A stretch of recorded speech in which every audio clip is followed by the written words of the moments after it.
Hello friends, இன்றைக்கி நம்ம cook with குட்டியில் ஒரு ஈவினிங் ஸ்நாக் ரெசிபி தாங்க பார்க்க போகிறோங்க. இது கேரளாவில் ரொம்ப ஃபேமஸாங்க. இந்த ரெசிபி எப்படி செய்கிறதுன்னு பார்க்கலாங்க.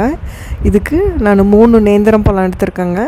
இது ரொம்ப பழுக்கலை, மீடியமாக தான் பழுத்துருக்குங்க.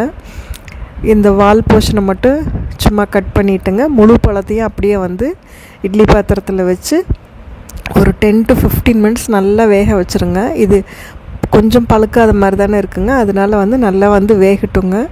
வேகிறதுக்குள்ளே நம்ம இதில் வைக்கிறதுக்கு ஒரு பூர்ணம் செய்யணுங்க. அந்த பூர்ணம் எப்படி செய்கிறதுன்னு பார்க்கலாங்க. பாருங்கள், வெந்துருச்சு, நல்லா சாஃப்டாக கத்தி இறங்குது பார்த்திங்களா. இவ்வளோ நல்லா வெந்துருச்சுங்க. 15 மினிட்ஸ் காட்டும் வெந்துருச்சு. அந்த தோல்லாம் வெடிப்பு விட்டு பாருங்கள், நல்ல வெடிப்பு, தோல்லாம் வெடிப்பே விட்டு நல்லா சூப்பராக வந்துருச்சுங்க. இது ஆறட்டும். ஆறத்துக்குள்ளே இதுக்கு ஒரு ஸ்டஃபிங் செய்யணுங்க. அது எப்படி செய்கிறதுன்னு பார்க்கலாங்க. இதை தோல் உரித்து நம்ம ஒரு பவுலில் சேர்த்துக்க போகிறோங்க. நான் 3 பழம் எடுத்துருக்கேங்க. உங்களுக்கு எவ்வளோ தேவையோ அந்தளவுக்கு நீங்கள் பழம் எடுத்துக்கலாம். அந்த உள்ளே வைக்கிற ஸ்டஃபிங்க்கு எப்படி செய்யுதுன்னா, ஒரு கடாய் வச்சு ஒரு 2 ஸ்பூன் அளவுக்கு நெய் போட்டுக்கோங்க. நெய் போட்டுட்டு கட் பண்ண முந்திரி, திராட்சை இருந்தாலும் போட்டுக்கலாங்க. நாங்கள் தான் திராட்சை சாப்பிட மாட்டாங்க எங்கள் வீட்டில் யாரும், அதனால் நான் திராட்சை சேர்த்துலைங்க. திராட்சை சேர்த்து செய்கிறப்ப இன்னும் டேஸ்ட்டாக இருக்குங்க. முந்திரி நல்லா போட்டு பொன்னிறமான உடனே ஒரு மூடி அளவுக்கு, பெரிய மூடிங்க, நான் தேங்காய் துருவி வச்சுருக்கேன். அந்த தேங்காய் இது கூட ஆட் பண்ணிக்க போகிறோம். நல்ல பெரிய மூடியாக தான் நான் எடுத்து துருவி வச்சுருக்கேங்க. ஒரு மூடி அளவுக்கு தேங்காய் துருவி அந்த நெய்யிலேயே நல்லா ரோஸ்ட் ஆகிற அளவுக்கு இதை வறுத்து விட்டுருங்க. தேங்காயோட பச்சை வாசம்லாம் போய் நல்ல கலர் மாதிரி கொஞ்சம் லைட் ப்ரௌன் ஆகிறப்போ நம்ம அடுத்தது சர்க்கரை சேர்த்துக்க போகிறோங்க. அதுக்குள்ளே நம்ம பொடிச்சு வச்சு ஏலக்காய் தூள் கொஞ்சம் நான் சேர்த்துக்கிறேங்க. இது ஆப்ஷனல் தான், உங்களுக்கு ஏலக்காய் தூள் வேணும்னா சேர்த்துக்கலாங்க, இல்லைன்னா வேண்டான்னா ஸ்கிப் பண்ணிவிடுங்க. இப்போ நான் பொடிச்சு வச்ச ஏலக்காய் தூளும் போட்டு அதோட நல்லா பெரட்டி விட்டுட்டேங்க. இப்போது ஒரு 4 ஸ்பூன் அளவுக்கு சுகர் சேர்த்துக்கிறேங்க. உங்களுடைய தித்திப்பு எவ்வளோ வேணுமோ, இனிப்பு எவ்வளோ வேணுமோ அந்த அளவுக்கு நீங்கள் சர்க்கரை சேர்த்துக்கோங்க. நான் நாட்டு சர்க்கரை போடலைங்க, நம்ம ஒயிட் சுகர் சாதா சர்க்கரை தான், அஸ்கா சர்க்கரை தான் போட்டிருக்கேங்க. இந்த சர்க்கரையை நல்லா சூடு ஏற்றினப்போ ஓரளவுக்கு சூடான உடனே சர்க்கரை மெல்ட் ஆகி ரொம்ப கரிஞ்சிடக்கூடாதுங்க. சும்மா அந்த சூட்டுலேயே சர்க்கரை கரைஞ்சா போதுங்க. அப்படியே எடுத்து வச்சுடுங்க. நீங்கள் ஆறட்டும். ஒரு 5 மினிட்ஸ்லேயே இந்த ப்ராசஸ் நமக்கு முடிஞ்சிருங்க. அந்தளவுக்கு ரொம்ப வறுத்துறாதீங்க. சர்க்கரையை வறுத்திங்கன்னா அது திரும்ப ப்ரௌன் ஆகி கேரமலைஸ் ஆகிடும். அதனால் சும்மா பெரட்டி விட்டால் போதுங்க. அந்த சூட்டுக்கே அது உருகிடுங்க சர்க்கரை. இப்போ இதை நம்ம ஆஃப் பண்ணிவிட்டு நல்லா ஆற வச்சுடுங்க. அவ்வளோதான், நம்ம உள்ளே வைக்கிற தேங்காய் பூர்ணம் ரெடி ஆகிடுச்சுங்க. இப்போ அந்த பழத்தை நம்ம எப்படி பிசைகிறதுன்னு பார்க்கலாங்க.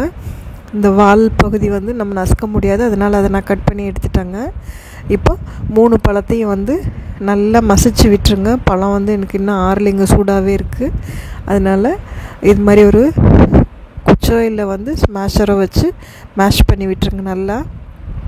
இது கூட நம்ம அரிசி பொடி, அரிசி மாவு சேர்த்துக்க போகிறோங்க.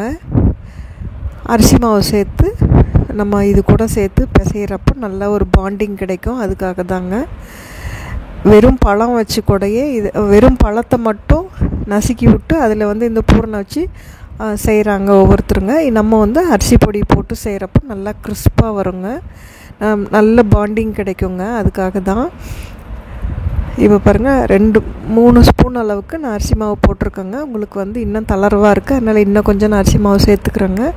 இது கூட மொத்தமாக ஒரு 4 ஸ்பூன் அளவுக்கு நான் அரிசி மாவு சேர்த்துருப்பேங்க 3 வாழைப்பழத்துக்கு, பெரிய ஸ்பூனில்.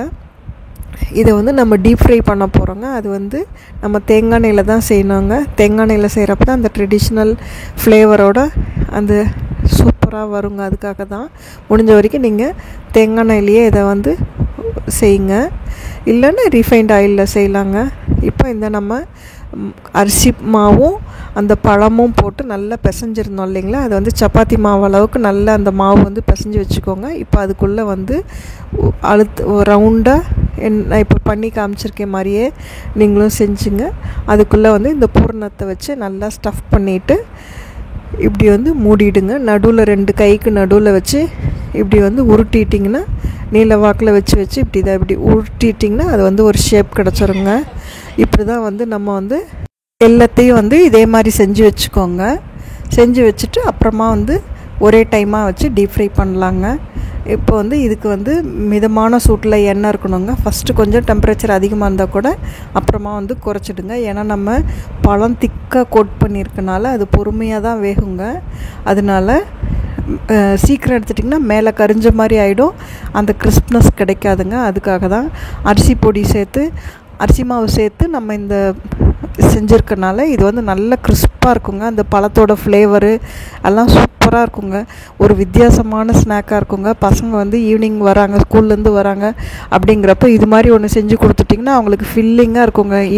நைட்டு வந்து திரும்ப டியூஷனுக்கு எங்கேயோ வெளியில் கிளாஸஸ் போயிட்டு வராங்க, அது மாதிரி கோச்சிங் கிளாஸ் அது மாதிரி எங்கேயோ போயிட்டு வர்றதுக்கு கூட இது ஒன்று சாப்பிட்டு போனாங்கன்னா போதுங்க, அவ்வளோ ஃபில்லிங்காக இருக்குங்க. இதுவும் ஒரு காஃபி இல்லை டீயோ கொடுத்திங்கன்னா இது ஒன்று சாப்பிட்டுட்டு போனாவே அவ்வளோ ஃபில்லிங்காக இருக்குங்க. அந்தளவுக்கு இது வந்து பழத்தினால செஞ்சுருக்கனால சூப்பர் டேஸ்ட்டாக இருக்குங்க. அதே மாதிரி ஒல்லியாக இருக்க குழந்தைங்களுக்கும் இது மாதிரி நீங்கள் செஞ்சு கொடுக்குறப்ப அவங்க சீக்கிரம் வந்து குண்டாயிடுவாங்க. அந்தளவுக்கு வந்து நேந்திரம் பழத்தில் சக்தி அதிகமாக இருக்குங்க. இந்த ரெசிபி பிடிச்சதுன்னா கட்டாயமாக உங்கள் ஃப்ரெண்ட்ஸ் கூட ஷேர் பண்ணுங்கள். தேங்க்ஸ் ஃபார் வாட்சிங். தேங்க்யூ. இன்னொரு தடவை பேசிகிட்டு இருக்கேன்.